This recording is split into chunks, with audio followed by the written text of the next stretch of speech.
Bienvenidos a Random Access History, el podcast que les habla de problemas, angustias y preguntas de la historia profesional en relación con la tecnología, los videojuegos, el mundo digital y en general la cultura pop. Como siempre estamos Elvis, @Elvis con Z Rojas y José, @JoseGeek, LML. Esta vez nos preguntaremos sobre qué es y cómo se come la historia oficial.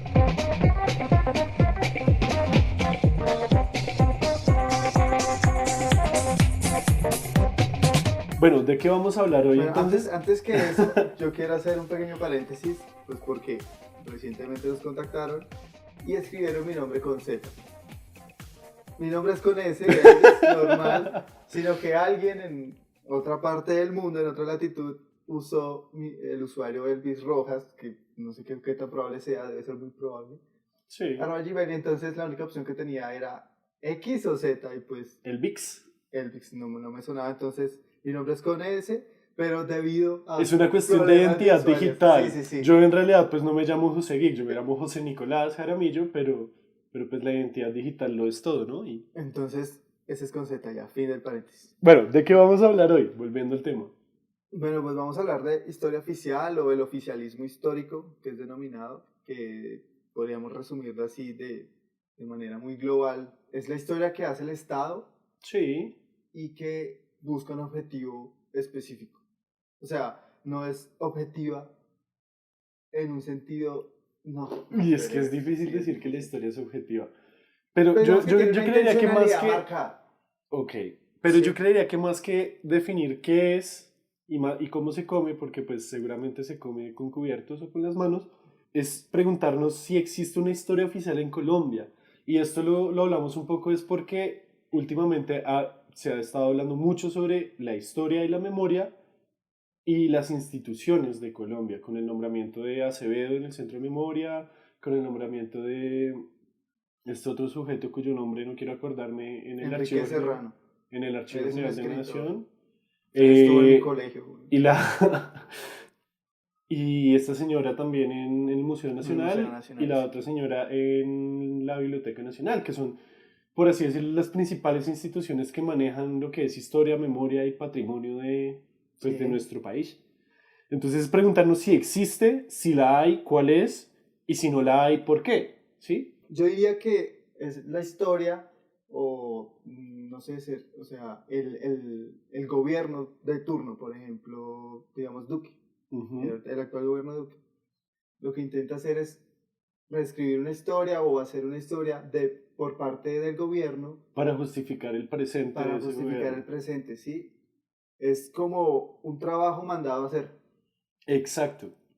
Donde digamos que sí se puede llegar a notar que está influenciado por ciertas personas, ciertas ideas para hacerlas quedar bien a ellas. O sea, lo que decimos es que tiene una intencionalidad directa. Se va a Y beneficiar. que normalmente viene desde arriba, Sí. desde las instituciones, desde el Estado, desde el gobierno. Se puede decir que para este caso, para este podcast, vamos a decir que la historia oficial es Sí, lo que viene podríamos desde decir. arriba, desde el Estado, para justificarse. Ahora bien, digamos un par de ejemplos, y se me hace muy chistoso que cuando uno busca ejemplos solamente salen ejemplos de países comunistas. Comunistas o de izquierda o que tuvieron Ajá. dictaduras. Por ejemplo, Cuba, China, Corea y la Unión Soviética han utilizado pues, historiadores oficialistas como contratados por el mismo Estado Sí. para que escriban una historia que justifique su régimen. Pero eso no quiere decir que en los países capitalistas no pase eso tampoco. Claro. Pues igual, es como cuando tú eres un dueño de una empresa y decides voy a La historia contratar de la una empresa. mi historia de la empresa y no sé, hubo algunas revueltas o se armó un sindicato y hubieron protestas. Y entonces usted como empresario no quiere que la gente Claro. se entere, entonces usted puede distorsionar un poquito esos datos. Entonces, no sé, decir que los de ese sindicato peleaban por un aumento, no sé, en el bono alimenticio.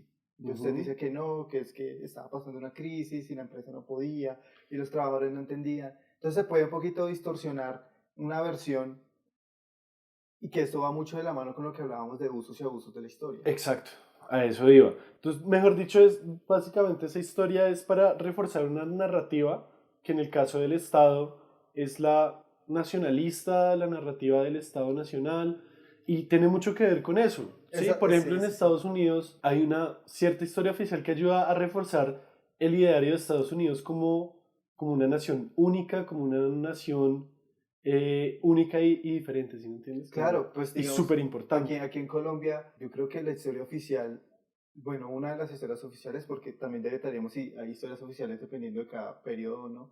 Es la de los próceres, ¿no? Que legitima la nación y el surgimiento de Colombia. Sí, pero igual yo quiero... Que eso se enseña desde, pues tú lo aprendes en primaria. Yo más adelante voy a intentar refutar la idea de vale. que existe una historia oficial en Colombia. Vale. Pero igual, yo creería que aquí también hay que recordar que todas las formas de historia de todas formas son políticas. Sí, claro. Y todas tienen un objetivo. O sea, no hay historia sin un objetivo detrás. Y normalmente Sí. esos objetivos pueden ser políticos. Uh-huh. Si no, pues no tendríamos problemas con el nombramiento de Acevedo en el Centro de Memoria Histórica. ¿Sí? Si la historia fuera súper objetiva y todo el mundo fuera súper objetivo. No. Por eso es que realmente la comunidad académica se ha pronunciado y la gente le molesta que haya un tipo que niega el conflicto armado en la institución que por definición nace del reconocimiento del conflicto armado. Del conflicto armado, sí, claro. Entonces, o sea, ese es un claro ejemplo de una historia oficial, ¿no? Decir que no existe un conflicto armado, sino que siempre ha habido una guerra contra los narcoterroristas o grupos al margen de la ley. Eso es a lo que yo me refería con distorsionar un poco. Es usar como eufemismos que... Sí, porque de todas formas la historia oficial sigue teniendo, por así decirlo, una justificación en el pasado. Solamente que se miran unas cosas y se dejan de ver otras. Sí, claro. Y se le da una interpretación que le sirva precisamente al que está construyendo esa narrativa. Ahora, podríamos decir mismo que Santos también hace una historia oficial, intentando reconocer el conflicto armado y todo esto en pro de la paz, y hubo cátedras para la paz y el boom era la paz. Entonces, digamos que eso también puede hablarse de una historia oficial por parte del santismo. Sí, listo, pero ahora quisiera que pensáramos en las instituciones de las que sale esa historia. Si la historia es del Estado, el Estado se divide en partes y esas partes son las instituciones. He dicho mucho instituciones, yo sé. Entonces hablemos de las instituciones. Bueno, pues el Archivo General, las bibliotecas, los museos, el mismo Ministerio de Cultura, la Academia de Historia. Quisiera, por ejemplo, preguntarnos, ¿la historia que sale de la Academia de Historia es la historia oficial? Bueno, aquí hay un dilema que podría ser digno de un episodio mismo. Sobre la Academia Colombiana de Historia. Porque es que hay un raye entre los historiadores y la Academia Colombiana de Historia, porque pareciera que... Entre algunos historiadores. Entre algunos historiadores de la Academia, porque pareciera que la Academia es como un ente, una institución, como dijiste, en que solo da membresías y ya, porque en la Academia Colombiana de Historia hay mucho jurista, que no está malo, pero pues digamos que no han sido de formación histórica, que ven la historia simplemente política de leyes y una visión desde arriba. Sí, los que se quedaron en el pasado. Ajá. Entonces digamos que... Es como, ¿cómo se llama ese perro? Academia Colombiana de Historia. ¿Puedo acariciarlo? Sí, claro, no hace nada. No hace nada. Sí, entonces digamos que... Ahora, tú entras a la página de Academia Colombiana, literal están como en un pasado, es una página web del 2002, así toda fea de navegar, horrible, o sea... Creo que con GIFs. Se están tomando, sí, sale Jesús así de los Simpsons.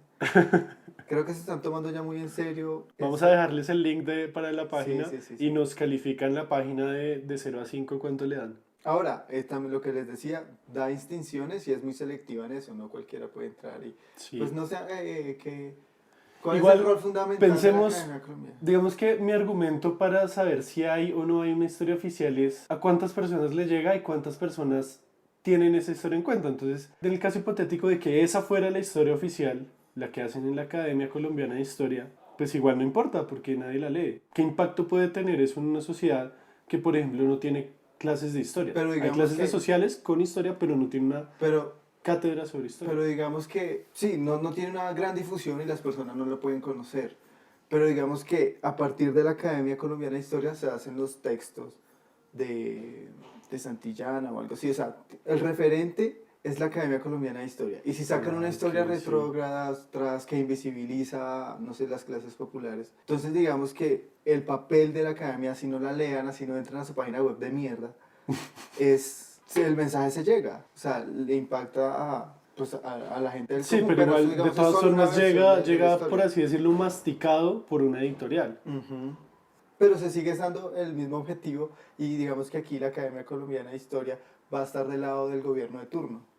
Sí, claro. Entonces eso, digamos que sí tiene un impacto, no como Por eso nace esperamos. también, si no estoy mal, me disculparán los La que saben asociación, de la historia, nace la Asociación la Colombiana de Asociación Historia, Colombiana de Historia. que es como la versión Sí, alternativa.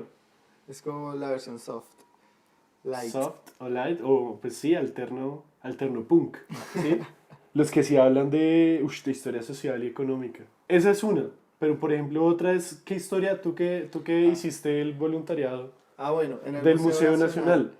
¿Qué historia se cuenta en el Museo Nacional? Es Que que tiene el nacional en el nombre, o sea, es decir, eso es re debe contar la loco. historia de la nación, ¿no? Eso es re loco porque entonces el Museo Nacional depende de los recursos del Ministerio de Cultura. Él sí o sí, a diferencia de la Academia Colombiana de Historia, que es un grupo de personas que la crean y que tienen una independencia, por así decirlo, Sí, monetaria claro.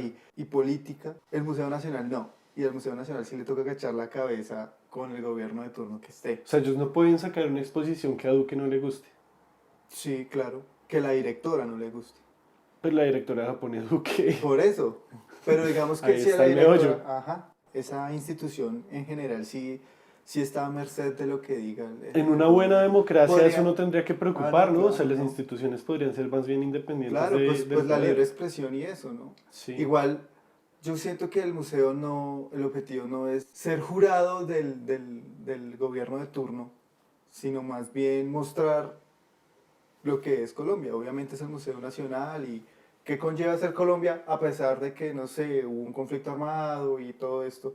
Entonces, digamos que esa institución del museo sí le toca ir ahí al lado Sí. del gobierno de turno. Y el museo que, pues hablamos un poco del museo porque es donde la gente, los turistas van. Claro. Porque yo no he escuchado al primer turista que diga como, uy, no me puedo perder el Archivo General de la Nación porque, uff, no, No, o es la el Museo Biblioteca Nacional. Nacional. De pronto irán a ver los murales y si algo la exposición que hay, pero de entrar realmente a hacer las consultas que un estudiante, un académico hace, pues No, no no, creo. no, no. Quedémonos, si quieres, ahí. Ujú. Tal vez el Centro Nacional de Memoria Histórica se supone que en su origen no pretende hacer una historia oficial, sino más bien abrir a una pluralidad de voces mucho más grande.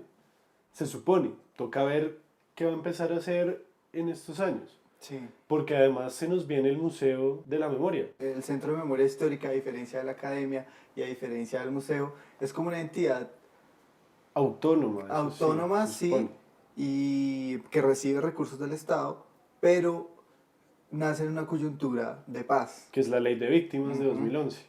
Entonces, digamos que ella sí tiene un objetivo claro y el objetivo, como tú decías, es darle voz a todos. Pero Sobre todo a las víctimas. el conflicto ahí es qué pasa cuando en un gobierno de turno se dice que no existe un conflicto armado. Exacto. Y esa es la vaina, porque por ejemplo el guión que mostraron en la Feria del Libro el año pasado del Museo de la Memoria fue brutal, o sea, me disculparás lo rolo, pero la rompió, weón. Muy bueno. Toca ver qué va a pasar ahora con eso. ¿Qué va a pasar? Si Sí, lo van sí, a sí. botar a la basura o si va a haber gente dentro de la misma institución que va a seguir sacando eso adelante. Volvamos al tema de la historia oficial como tal. Ok. Porque yo siento que en Colombia, por más que el gobierno se esfuerce en dar una versión del pasado, por ejemplo, Duque diciendo lo de los padres de la patria de Estados Así Unidos que que vinieron aquí a libertarnos es a que había todos, venido Iron Man y no sé qué. por más que el gobierno se esfuerce, yo creo que no va a haber una historia oficial. Porque en un país tan polarizado yo siento que hay una historia oficial de un lado y una historia oficial del otro, pero ninguna es la historia oficial, ¿sí? Habría, yo creo, si en los colegios enseñaran historia como tal y Ujú. hubiera un guión muy específico de qué es lo que se enseña. Pero fíjese que uno hace un análisis de los textos escolares y cambian muy mínimo. O ¿Cómo sea, así? los textos que hablan sobre la historia de Colombia cambian muy mínimo. O sea, los saltos que hay de un libro de este año a uno de 3 años son muy mínimos, son palabras nomás. Entonces digamos que eso sí podría legitimar una historia oficial a partir de la Sí, pero enseñanza. como tal no hay una clase de historia que uno haya recibido. Y, o sea, yo estoy seguro que si uno sale a la calle a preguntar vainas que deberían ser como los lugares comunes de la historia, por ejemplo, Bolívar, qué sé yo. Sí, como, digamos, esos héroes de la independencia. Hablemos un poco de la independencia aprovechando que estamos en Elvis Centenario. Hablemos de la independencia. ¿Cómo sería la historia oficial de la independencia? ¿Vista desde qué?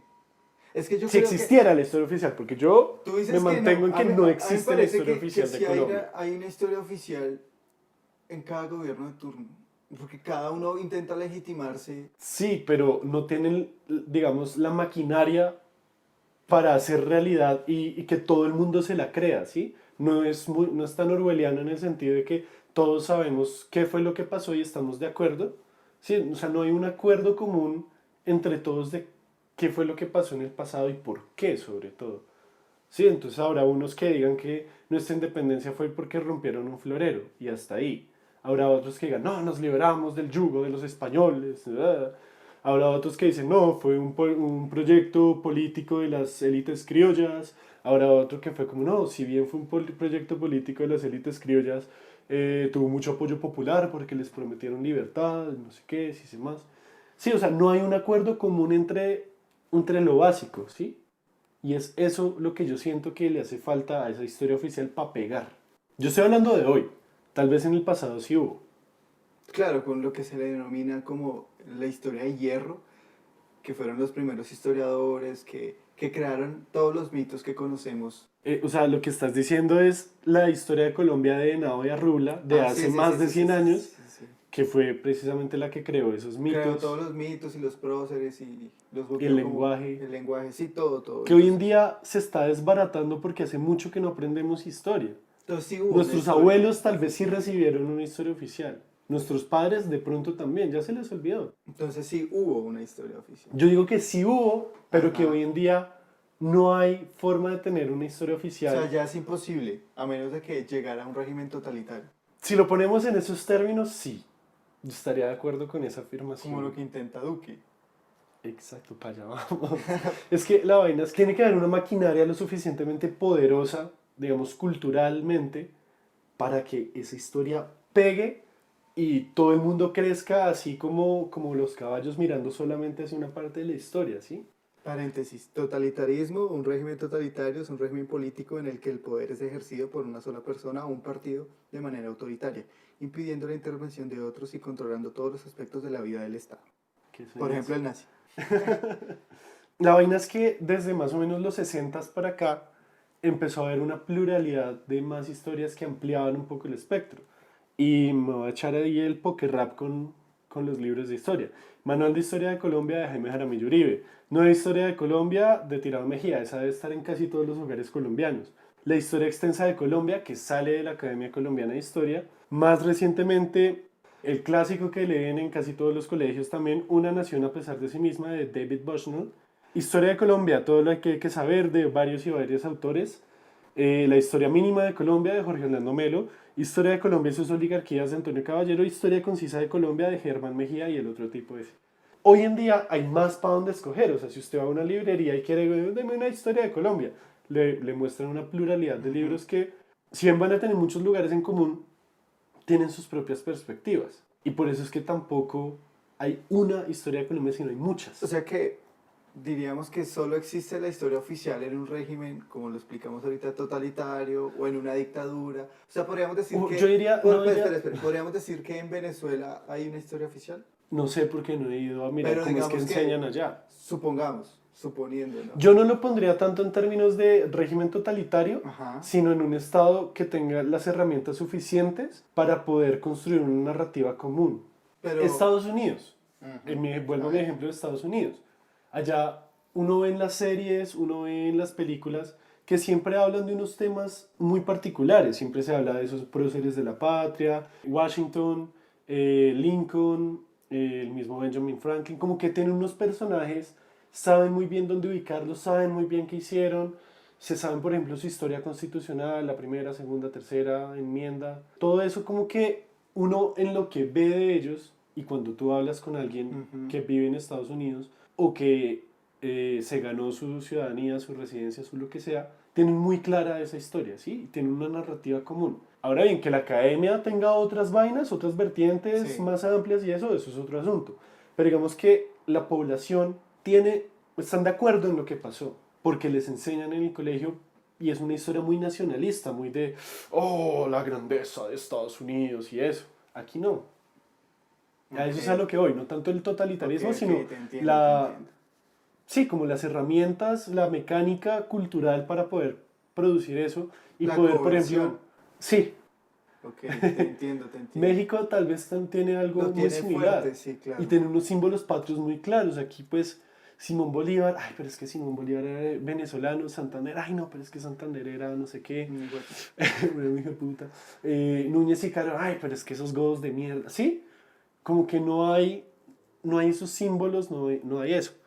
Tal vez en algunos niveles sí, no estoy diciendo que no existan, Claro, sino que no tienen la misma fuerza que en otros casos. Que abarque a toda una población, sí, te entiendo. Sí, y ahora, cuando irrumpe el internet, se vuelve peor todo esto, porque entonces ahora la gente va a aprender historia de Mafe Cabal, va a aprender historia de Petro, va a aprender historia de cualquier huevón que se ponga a hablar enfrente de una cámara o que consigan los micrófonos y hagan un podcast, sí, o sea, se van a creer cualquier huevonada que escuchen online. De José Geek. Y un tal Elvis con Z, que en realidad es con S, pero que es con Z. Sí, o sea, ya hay un Usted es desacuerdo. Elvis.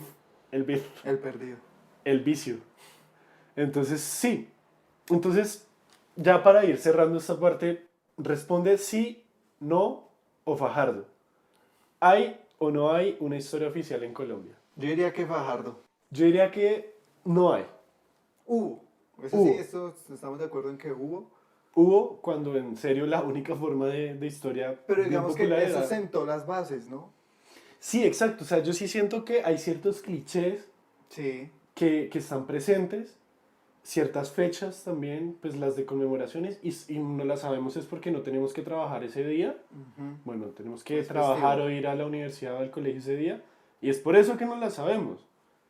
Y porque son las más fáciles, ¿no? Porque, pues, yo sé que dentro de 8 días es festivo, pero no sé por qué. Sé que es una fiesta religiosa, pero no sé cuál.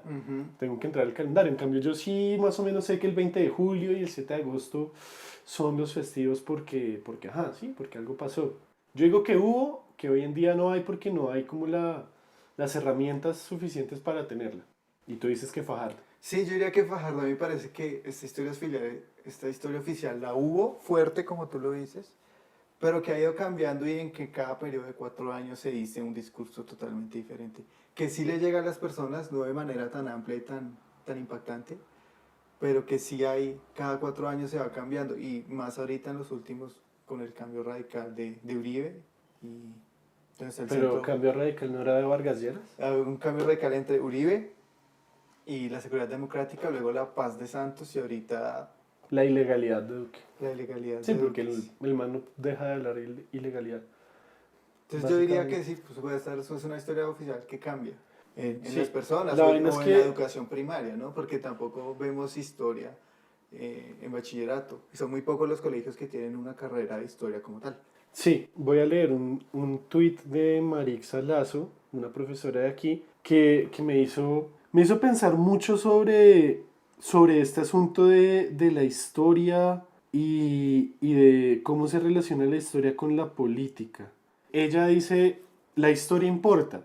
Eso lo tienen claro los conservadores y los fascistas, que no son lo mismo. Los liberales, con su desprecio a las humanidades y su obsesión con STEM, que es ciencia, tecnología, ingeniería y medicina, pierden la batalla. Nos dejaron solos y sin recursos. A los humanistas con ideas inclusivas y democráticas. Y es precisamente eso. De pronto, las élites no les importa mucho el lado de las humanidades, pero hay unos que sí se las pillan y dicen como, esto sí es como una herramienta que nos sirve como para manipular masas. 重大なる放送があります。全国の聴取者の皆様、ご起立願います。天皇陛下におかせられましては、全国民に対し、賢くも御自ら大正をのたまらせたもうことになりました。Datos random. Bueno, esta vez sí me vas a contar cómo es que se funda un pueblo en... No, es que no le digo que no he encontrado los ya. archivos concisos, porque esto es con fuentes, esto no es... Todo esto es como fuente. Esto es Sí. fuentes, esto es algo serio. Hoy yo les voy a hablar del robo de la espada de Bolívar, uno de los mitos como más locos al estilo americano, digno de una película, de la cuarta película, creo que es de El Tesoro Perdido, El Tesoro Nacional. Ah, que es sí, claro, Nicolas con Nick Cage. Cage. Voy a decirle entonces a Disney que vengan y graben El robo de la espada de Bolívar, Tesoro Nacional 4. Sí, porque tú Hundidos sí en la sabías miseria que... latinoamericana. Tú sabías que en la espada de Bolívar estaba inscrito una frase de los Illuminati, ¿no? Y que eso era el secreto para poder prevenir el fin del mundo en 2012. Por eso fue que el M-19 se la robó. Se la robó, claro, querían el secreto total de este milenario conocimiento. Sí. O sea, entonces el M-19 era Illuminati. Sí. Petro es Illuminati. Es que cuando usted mira bien un video de Petro, se le alcanza a formar acá la pirámide, aquí en la frente, con el ojo arriba. Sí. A lo bien, mire los videos de entrevistas y verá. Usted pausa Sí. y le da clic rápido en el video de YouTube para que pueda Sí. pasar lento y verá que lo alcanza. Y si no, en uno de los discursos, usted lo pone al revés, o sea, que se Sí. reproduzca hacia atrás y el man empieza a hablar en lenguas. In my bad. Bueno, ya, pongámonos serios. Ahora, ¿Qué pasó con la espada de entonces, Bolívar? como sabrán, bueno, antes la espada de Bolívar residía en las quintas de Bolívar, que eso es cerca ahí a Monserrate, Sí. ahí subiendo. Entonces el robo de la espada de Bolívar fue una acción de la guerrilla colombiana, o sea, del M-19, el 17 de enero de 1974, y en la que se pudieron robar la espada, básicamente. Entonces eran 4 guerrilleros, intimidaron a los vigilantes de la casa del museo, rompieron un candado de la habitación. Ah, ¿eso fue asalto frontal? Sí, eso Yo fue porque sin me lo asco, imaginaba, güey. yo me lo imaginaba como en la noche con como No. vestidos de ninjas Iban a cerrar hacia la misión imposible. y los manes entraron así de momento.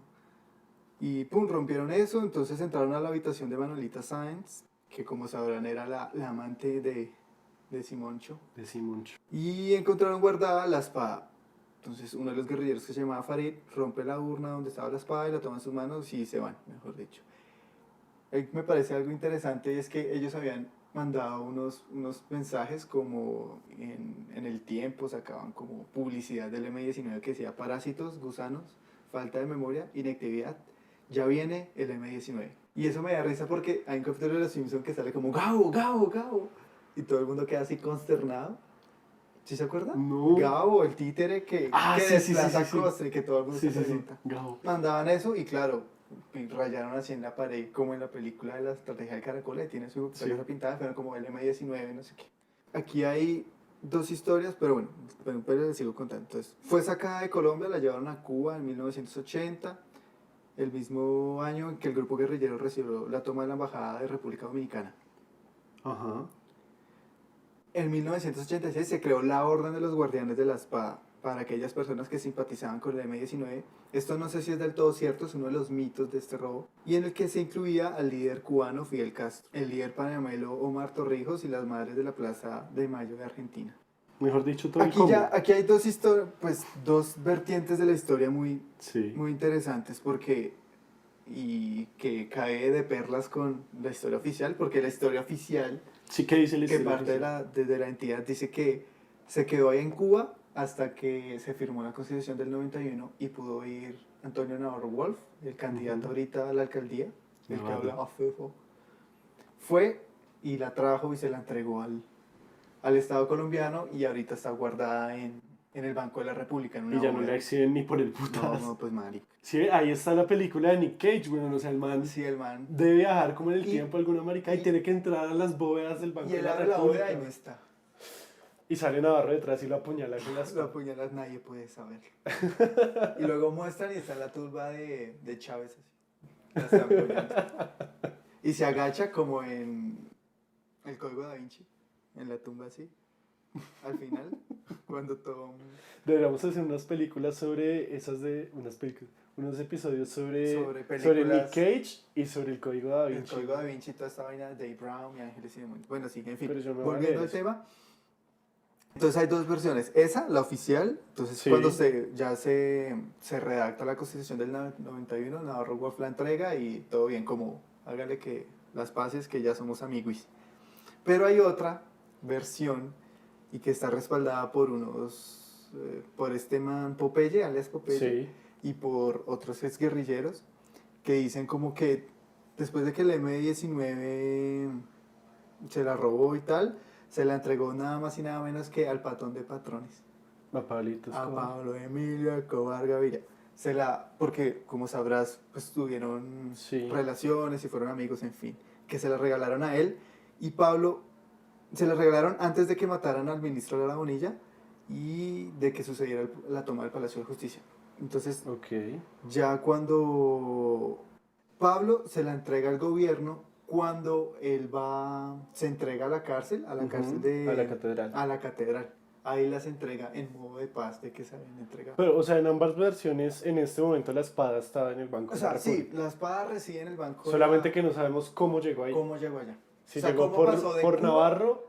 ¿Cómo pasó de Ok. Cuba? Sí, o se la entregaron a Pablo Escobar o la trajeron de Cuba. Ese es mi dato random, por si no sabían. Esto le dio un valor impresionante a la espada de Bolívar, lo mismo que pasó con la Mona Lisa, de que, por ejemplo, antes era la espada de Bolívar así y ya. Pero cuando Sí. se la robaron y surge todo este mito, eso se vuelve un artículo muy importante para la Y historia de muy Colombia. simbólico. Y muy simbólico. Es que es robarse la espada que liberó a este país. Y como te decía, es como la Mona Lisa, que era un cuadro más, pero se la roban y... Sí, por siempre. si no sabían, la Mona Lisa no tiene nada especial, lo único especial fue que se la robaron. Y luego ya. la devolvieron y fue como el boom de el arte más y la sonrisa. Y a partir de eso se crean nuevos mitos. Sí. Como que la espada de Bolívar tenía ADN, no sé qué. O sea, vainas así re locas. Leí por ahí unas vainas como Pero pues lo único de verdad es que tiene el signo de los Illuminati, Ah, que sí. tiene el secreto del fin del mundo. Y Eso sí, es lo único que sí podemos estar seguros. porque Bolívar era masón. Eso sí es verdad. Eso no es un mito. Eso Ese sí. no es mito, de manera masón. Bueno, como estamos en marzo y yo traigo pues vainas muy diferentes a las de Elvis, yo les voy a hablar de la primera vez que las mujeres pudieron votar en Colombia. Si te pregunto, ¿tú cuándo dirías que fue eso? 1953, No. 58. Resulta que, bueno, sí, se supone que, o sea, el derecho del voto que tienen las mujeres hoy en día Sí. viene del gobierno de Rojas, que les dio el derecho a votar en el 54 y lo ejercieron en el 57 para sacarlo. Ajá. Eso es un dato para otra Partiendo de ocasión. ahí, sí. Pero yo vengo a contarte que más de 150 años antes de eso, las mujeres ya habían tenido el derecho a votar en una provincia de Colombia. Se trata del voto femenino en la provincia de Vélez. Y no de los Uribe Vélez, sino de Vélez, por allá en Santander, ¿sí? Del municipio. Ajá. Ya hoy les voy a contar cómo llegamos a eso, pero en 1853 las mujeres pudieron votar en esa provincia. Y fue una de las primeras en el mundo en darle el voto a las mujeres. En el mundo.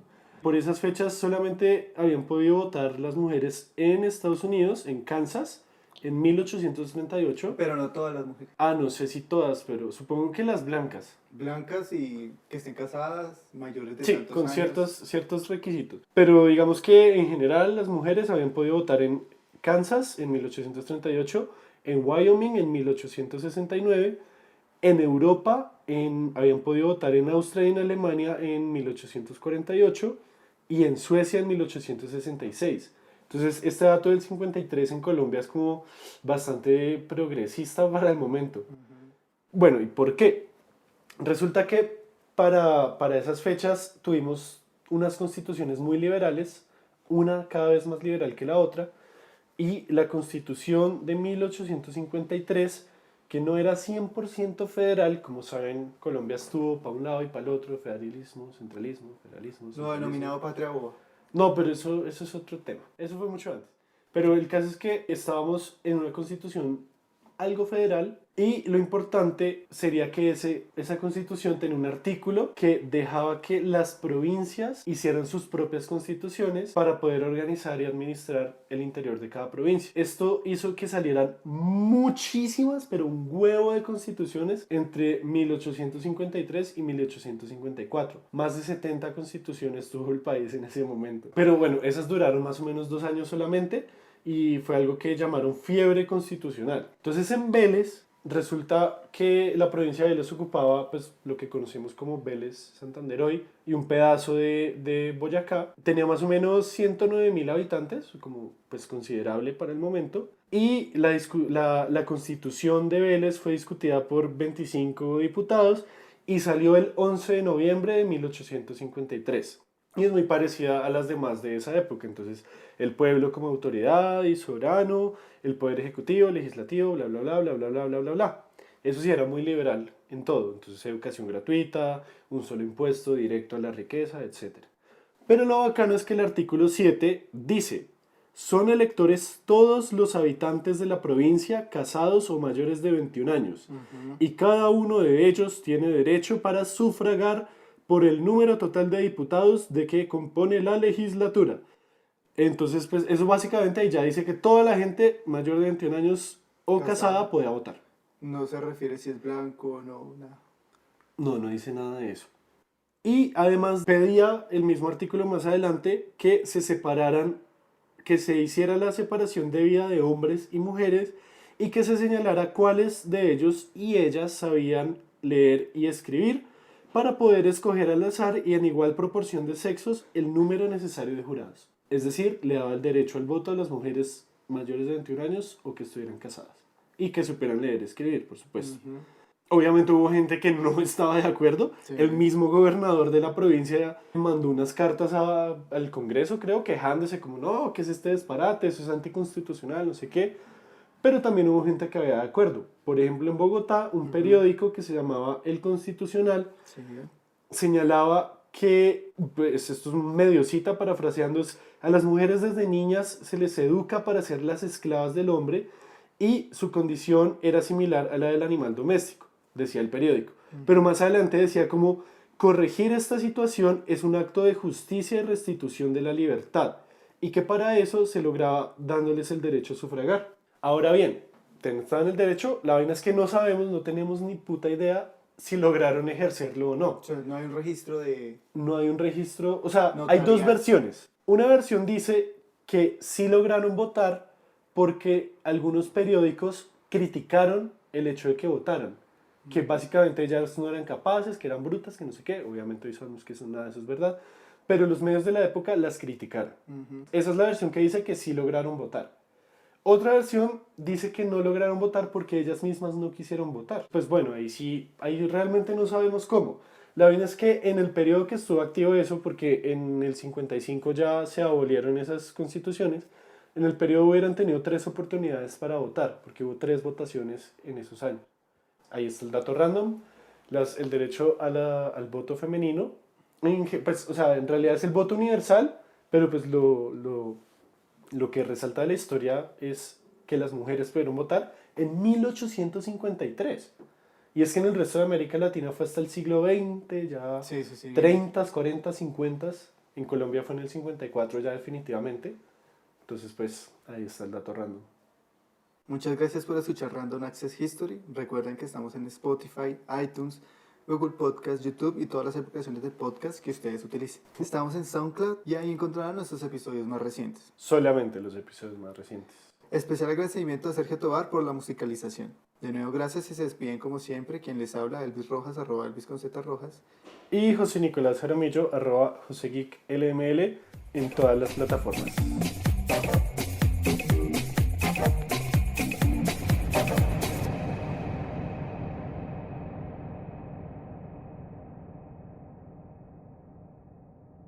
Goodbye.